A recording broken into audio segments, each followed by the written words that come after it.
Okey, kita ada tu bungkusan. Satu, dua bungkusan. Tapi kita nak buka yang dulu lah.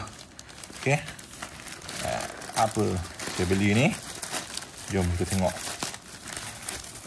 Okey. Kita beli vacuum suction magnetic bracket. So ni adalah phone holder. Phone holder yang agak menarik. Ni ada bagi ring. Kalau korang punya phone tak ada ring ni, dia bagi ring ni lah. Kau lekat kat belakang phone korang. Lepas tu dia bagi wet tissue ni. Ni biasa lah. So kita punya barang utama adalah yang ini. Ni dia bagi pelekat yang apa ni, yang tak ada bintik-bintik ni, letak kereta. Lepas tu pelekat lah. Okay. So barang dia korang boleh buka sini. Ni open. Ni open. Ni suction dia. Ni suction dia. Korang letak, korang boleh pusing. So dia sangat kuat So barang ni, suction ni memang sangat kuat. Dia bukan yang tekan-tekan tu, yang korang kelip tu kan. Tak, ni pakai pusing. Kau letak, korang pusing. So dia sangat kuat lah. Okay, saya nak buka sini pun tak boleh. So nak buka dia, korang kena buka ni. Open. Open. And then tarik ke belakang. Lepas tu korang boleh ketatkan dia. Okay. Nak tengok dia berfungsi ke tak. So korang beli casing yang ada sini. Casing yang macam ni. Atau korang lekatkan, ataupun korang lekatkan ring dekat sini tadi. Tapi untuk iPhone tak payah sebab dia dah ada ring ni. So korang beli pelekat housing macam ni, korang lekat je. So nampak dia sangat kuat tau. Okay. Lepas tu korang boleh guna je lah.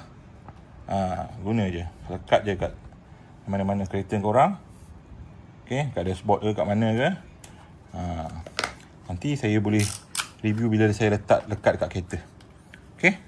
Benda ni kalau korang nak beli, ini sangat bagus tau. Biasa kalau korang letak ni, letak buka double sided 3M ni, lekat kat dashboard korang. Lepas tu korang letak atas. Lepas tu korang boleh lock. Lock. So dia lekat lah. Lock dia sangat kuat. Lock dia tak tercabut tau. Lock dia tak tercabut. Okay. Kalau korang nak beli ni, korang boleh check lah link dekat description. Beli material pun cantik. Okay. Nampak. Kalau korang nak buat live dalam kereta pun boleh. Ni live lekat sini je. So dia sangat kuat. Okay. Nanti phone korang macam tu lah. Dia tak tercabut. Okay. Alright. Kalau korang nak beli ni, korang boleh check link dekat description saya. Okay. Ini adalah phone holder. Phone holder. So kalau kita nak lekatkan, kita kena cari tempat yang rata lah. Macam ni rata. Macam atas dashboard ni, dia ada macam bintik-bintik ni. So dia tak rata. So dia tak lekat lah. Kalau letak sini, kalau pusing pun dia tak lekat. Kalau dia tak lekat lah. Dekat cermin boleh. Dekat cermin, kalau letak sini, and then korang pusing. So dia kuat lah. Dia kuat. So saya cadang, saya tak letak kat cermin, saya letak kat sini. Saya letak kat sini. Sebab sini rata. Letak macam ni, yang ni kita pusing. Kita pusing je bagi dia melekat. Okay. Sekejap saya pusing. Okay, sampai ketat. And then kau boleh pasang phone holder kau lah. So dah lekat dah. Dah boleh kuat dah. Dah kuat dah, tak jatuh. Okay. Kalau korang nak pakai dia, kau boleh letak sini terus.